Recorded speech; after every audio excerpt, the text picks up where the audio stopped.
Ladies and gentlemen, listen carefully, because if you currently own something like 500 O's of silver, you need to understand that your position is no longer sitting quietly on the sidelines of the financial system. What you hold is now directly connected to a structural transition that is beginning to spread underneath the surface of global markets.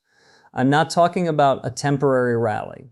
I am not talking about a short-term price spike that disappears within weeks. I'm talking about a much larger shift in the foundation supporting debt, currency stability, investor confidence, and capital allocation itself. Most people still do not see it because they are trained to focus only on visible events. They wait for headlines. They wait for official confirmation. They wait for institutions to explain what is already happening after the move has started. But history has proven this again and again. The largest transitions never begin with public clarity. They begin quietly, while the majority still believes the old system remains intact. And right now, silver is beginning to reflect exactly that type of transition. Most investors still think about silver in the wrong framework. They view it as a passive hedge, something defensive that sits in the background while equities drive wealth creation and central banks maintain stability. But that assumption depends entirely on confidence remaining strong inside the broader financial structure. Once confidence begins weakening, the role of silver changes completely. This is the part most people fail to understand. The real importance of silver is not the metal itself. The real importance is what ownership represents during periods when the financial system begins showing signs of stress, because when trust in monetary system starts eroding, capital does not behave the same way it behaved during expansionary cycles. Investors begin searching for assets that exist outside the promises supporting the system itself. That process has already started. You need to understand what is happening beneath the surface, because most people are completely blind to the scale of imbalance that has been building for years. Governments expanded debt continuously under the assumption that low interest rates would remain permanent. Corporations borrowed aggressively because refinancing remains cheap and accessible. Consumers relied on credit expansion to maintain purchasing power, while asset prices inflated across nearly every sector. For a long time, this environment appeared stable because liquidity covered the underlying weakness, but liquidity can distort reality for only so long. Eventually, debt reaches a scale where the system requires constant intervention simply to maintain equilibrium. And once that stage is reached, fragility begins spreading quietly underneath the surface, even while markets continue appearing functional. This is not speculation. This is structural mathematics. Debt behaves very differently when interest rates rise. What once looked manageable suddenly becomes restrictive. Governments face expanding servicing costs. Corporations lose flexibility. Consumers reduce spending capacity. Entire sectors that relied on cheap money begin slowing simultaneously. And when enough pressure builds across interconnected systems, confidence starts weakening gradually. Not all at once, not through immediate collapse, but through behavioral change. Investors become more defensive. Institutions begin reallocating quietly. Capital starts searching for protection before instability becomes visible to the public. Silver sits directly inside that transition. For years, silver remained ignored because markets rewarded risk-taking behavior elsewhere. Equity surged higher, technology absorbed enormous capital inflows, speculative assets outperformed. Investors became conditioned to believe that monetary expansion would continue indefinitely without consequence. In that environment, silver appeared irrelevant because stability itself became the dominant assumption. But markets do not remain permanently stable. Every cycle eventually creates imbalance large enough to force adjustment. And when adjustment begins, neglected assets suddenly become important. Again, this is exactly what happened repeatedly throughout financial history. The majority always believes the current cycle can continue longer than reality allows. They believe central banks can maintain stability indefinitely. They believe debt expansion can continue without creating pressure inside the monetary system. They believe liquidity solves structural problems permanently. But liquidity does not eliminate imbalance. It delays recognition of imbalance until the pressure becomes too large to ignore. Then suddenly the narrative changes. Confidence weakens, volatility increases, capital rotates aggressively, and assets that spent years ignored begin repricing far faster than most participants expect. Silver has entered that stage before, and the conditions forming today are beginning to resemble those earlier transitions in extremely important ways. Now listen carefully, because this is where most investors lose perspective. They assume silver moves only because of inflation headlines or temporary fear. That interpretation is incomplete. Silver responds to much deeper forces. It responds to confidence shifts inside the monetary structure itself. It responds to debt pressure. It responds to declining trust in policy management. It responds to instability inside systems dependent on continuous expansion. And what makes silver unique is that it operates simultaneously as both a monetary asset and an industrial necessity. Very few assets exist at the intersection of those two forces. That matters far more than most people realize. Industrial demand alone has already becoming increasingly important. Global infrastructure expansion continues accelerating. Electrification systems require massive material inputs. Solar energy, electric vehicles, telecommunication infrastructure, medical technology, advanced computing systems, data centers, and defense applications all require silver because of its conductivity and efficiency. This demand is not based on speculation, it is based on necessity. Modern technological systems require silver in ways that are extremely difficult to replace at scale. At the same time, supply growth remains constrained. Mining expansion is slow, expensive, politically difficult, and heavily regulated. New discoveries remain limited, operational costs continue increasing, environmental restrictions delay development timelines, and most importantly, much of the global silver supply is produced as a byproduct of mining other metals, meaning production cannot easily accelerate in direct response to rising silver demand alone. That creates structural pressure inside the market, because when demand rises steadily while supply remains constrained and balance begins accumulating beneath the surface, whether investors recognize it immediately or not. And eventually markets reprice imbalance not smoothly, not comfortably, and never in a way that feels emotionally easy while it is happening. That is why most investors fail during transitions like this.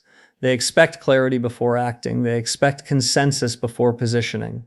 They wait for reassurance from institutions and analysts before accepting that conditions are changing. But by the time consensus fully forms, the largest portion of the move is often already underway. Early stages always feel uncertain. They create conflicting narratives. They produce volatility that shakes conviction. But volatility during transition is not necessarily weakness.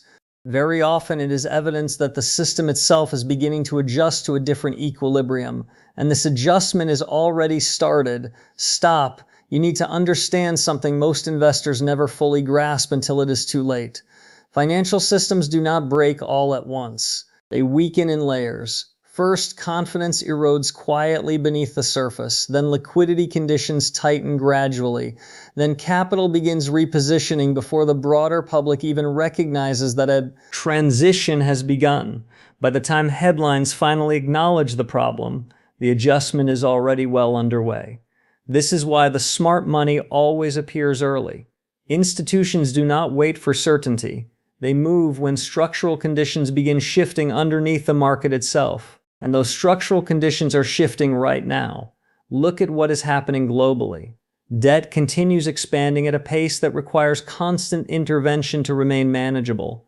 Governments cannot reduce spending without slowing growth. Central banks cannot tighten aggressively without increasing pressure across leveraged sectors. Corporations remain dependent on refinancing. Consumers continue facing declining purchasing power as inflation quietly reshapes everyday costs. The system has become trapped between competing pressures that cannot easily be resolved. If policymakers tighten conditions too aggressively, instability spreads through debt markets and credit systems. If they loosen conditions again, currencies weaken and inflation pressure accelerates further. This is a tension forming underneath everything. Most people still assume central banks retain complete control over outcomes because that assumption defined the last cycle. Markets became conditioned to believe policymakers could stabilize volatility indefinitely through liquidity injections and accommodative policy. But systems built on expanding debt eventually reach a point where intervention itself creates new forms of instability. Every solution introduces additional consequences. Every round of liquidity weakens confidence in long-term currency stability. Every tightening cycle exposes hidden fragility created during years of easy money. This is why the current environment feels increasingly unstable, even when official narratives attempt to project Confidence, because beneath the surface, confidence is already being tested. And when confidence weakens, investor behavior changes. This is where silver becomes increasingly important, not because of hype, not because of temporary momentum, but because silver exists outside the mechanisms requiring institutional trust to function. It does not depend on central bank credibility. It does not rely on policy promises. It does not require confidence in government balance sheets to maintain its existence. Physical scarcity gives it intrinsic positioning inside periods of monetary uncertainty. That distinction becomes extremely important once investors begin questioning the file A1 HACID, durability of the broader system supporting financial assets. Most investors are still focused on short-term market noise. They are watching daily fluctuations in equities. They are reacting to economic reports, employment numbers, inflation releases, and interest rate expectations. But these short-term data points distract from the deeper structural issue forming underneath the entire global system. The foundation supporting decades of debt expansion is beginning to experience pressure from multiple directions simultaneously. And when foundations weaken, capital eventually seeks protection outside the structures introducing risk. History follows this pattern repeatedly. Periods of excessive expansion always create imbalances large enough to require eventual correction. During expansionary cycles, leverage increases because stability appears permanent, risk-taking accelerates because liquidity remains abundant, investors stop questioning assumptions because rising asset prices reinforce confidence, but no debt-driven cycle expands forever without consequence. Eventually, the burden of maintaining the system becomes larger than the system itself can comfortably support. That is when volatility begins spreading through markets in ways policymakers struggle to contain cleanly. This never ends quietly, and when these transitions unfold, precious metals begin attracting renewed attention, not because investors suddenly become emotional, but because they begin reassessing what actually preserves value during periods of structural stress. Silver becomes especially important because it benefits from both monetary uncertainty and industrial necessity simultaneously. That combination is rare. Most assets respond primarily to one force or the other. Silver operates within both dynamics at the same time. Think carefully about what that means. If economic uncertainty increases, monetary demand for silver rises because investors seek alternatives outside traditional financial structures. But even if industrial expansion slows temporarily, the long-term infrastructure transformation already underway globally continues requiring enormous quantities of silver. Electrification, energy systems, advanced manufacturing, digital infrastructure, telecommunication, and technological development all continue expanding over multi-decade timelines. Silver remains deeply embedded within that process. This creates a powerful structural foundation beneath demand. At the same time, the silver market itself remains extremely small relative to global capital flows. That is a critical detail most investors underestimate. Global bond markets represent hundreds of trillions of dollars. Equity markets operate at enormous scale. Institutional capital constantly reallocates between sectors searching for protection, yield, and stability. Silver, by comparison, is tiny, which means it does not require a massive shift in investor behavior to produce major price movement. Even a relatively small reallocation of global capital toward precious metals can create disproportionate impact because supply remains constrained while available physical inventory is limited. That is why silver historically does not move gradually once momentum develops. It remains ignored for long periods while pressure builds quietly underneath the market. Then suddenly attention returns, institutions increase exposure, retail participation accelerates, narratives shift rapidly from dismissal to recognition, and because the market is relatively small, repricing occurs aggressively rather than slowly. Investors who waited for reassurance find themselves reacting emotionally after the move is already underway. This cycle repeats constantly throughout financial history. First comes neglect, then accumulation, then recognition, then repricing. And the early stages always feel uncertain because uncertainty itself is what prevents the majority from positioning before the transition becomes obvious. Most investors require validation from consensus before acting. They want certainty. They want headlines confirming the move. They want institutional approval before accepting that conditions have changed. But markets reward positioning before certainty appears, not after. That is why conviction matters during periods like this. If you own $500 of silver, you need to recognize that your position now represents exposure to multiple converging forces simultaneously.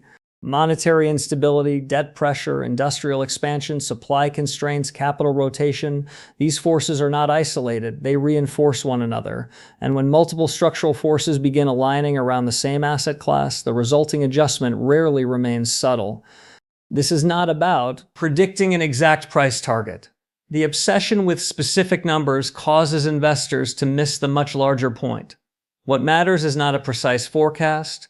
What matters is recognizing the direction of the broader transition underway. Because once capital begins moving consistently toward assets perceived as monetary protection, that movement tends to persist longer and accelerate faster than most participants initially expect. But you also need to understand the psychological side of this process, because this is where most people fail.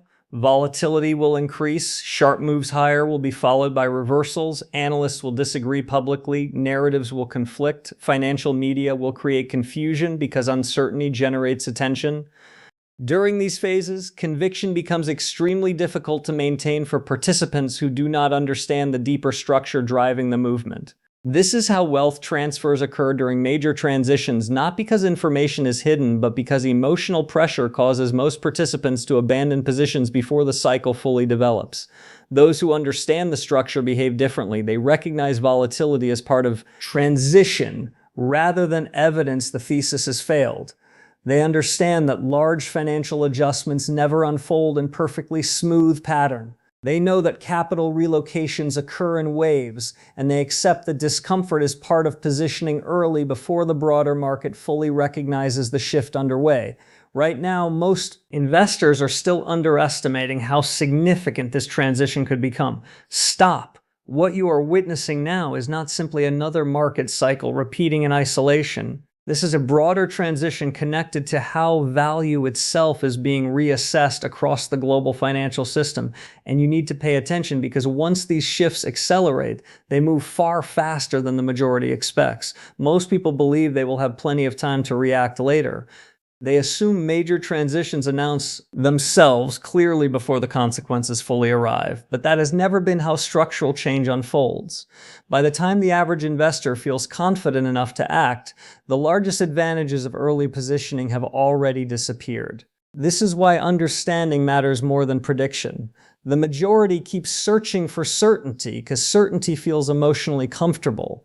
They want economists to agree, they want central banks to sound confident, they want financial media to validate the transition before accepting the conditions are changing underneath the system.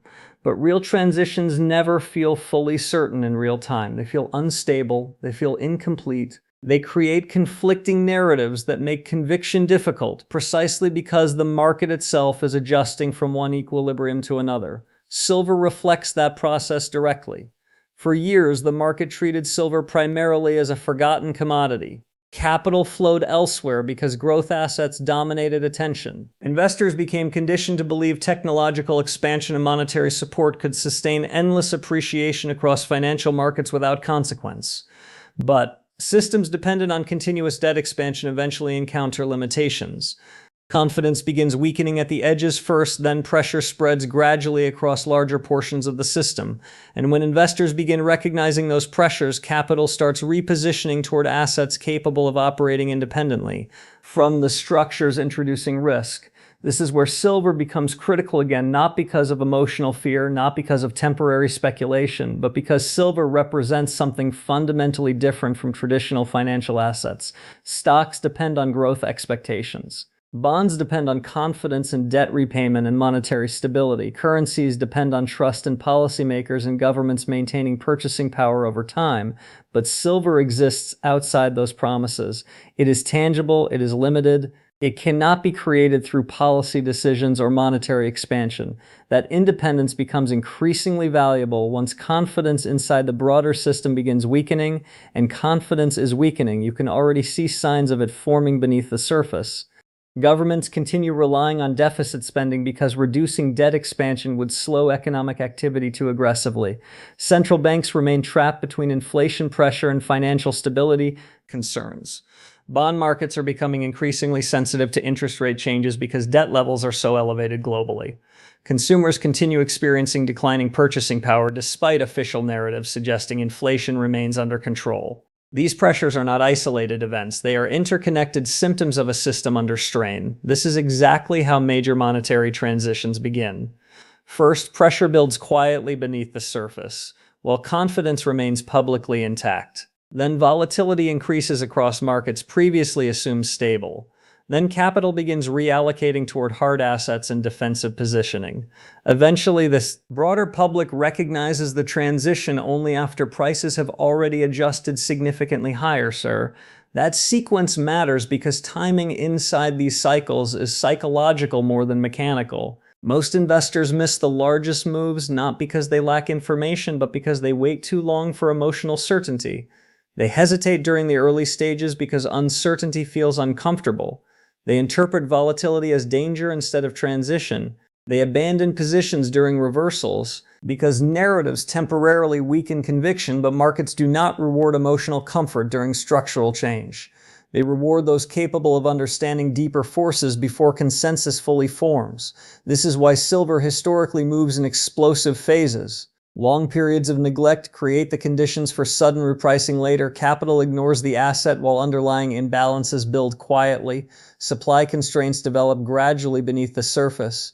Monetary pressure accumulates over years rather than weeks, then eventually perception shifts. Investors begin recognizing the imbalance simultaneously, attention returns rapidly, capital flows accelerate, and because the market itself remains relatively small compared to global financial assets, price movement becomes aggressive rather than gradual. We have seen this pattern repeatedly across history, and today many of the same structural ingredients are appearing again at the same time. Debt burdens remain historically elevated. Governments continue depending on expansionary fiscal policy. Central banks face increasing difficulty maintaining stability without weakening further. Industrial demand for silver continues strengthening through infrastructure and technological expansion. Meanwhile, supply growth remains constrained by operational realities that cannot quickly adjust to accelerating demand. These are not temporary conditions, they are structural forces building simultaneously underneath the global economy.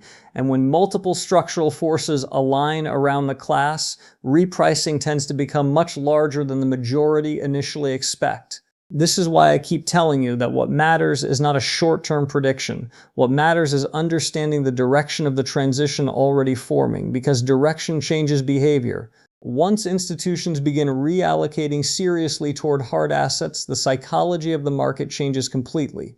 Narrative shift from dismissal toward urgency. Analysts who ignored silver begin explaining why exposure suddenly matters.